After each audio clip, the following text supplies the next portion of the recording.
ايه ده انتوا كمان خدتوا الدوري وبتحتفلوا؟ قول له لسه في شكوى في الاتحاد وهيتخصم منه 3 نقط، مش هنسكت. انت بيراميدز يا حبيب قلبي، ايه اللي مزعلك بس؟ مزعلني انها كل سنه تتكوس وطولها التعبي وشياف في اخر جوله، مش كل سنه. هو مش انت اتأهلت نهائي افريقيا؟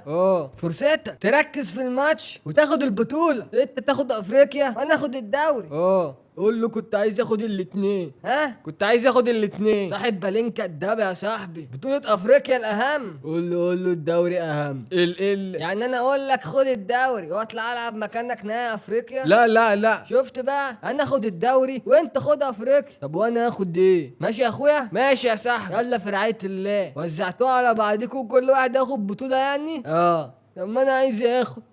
تعالى يا شيك، هنعمل ايه؟ تعالى نشوف هتاخد ايه وهتاخده فين، وهتاخده ازاي ومين هيديهولك. خلاص لا خلاص، ايه تعالى معايا. لا خلاص، هستعد انا وابقى اجي السنه الجايه بقى اخد بنفسي. ليه والله لا اديهولك. حبيبي خلاص، لا السنه الجايه.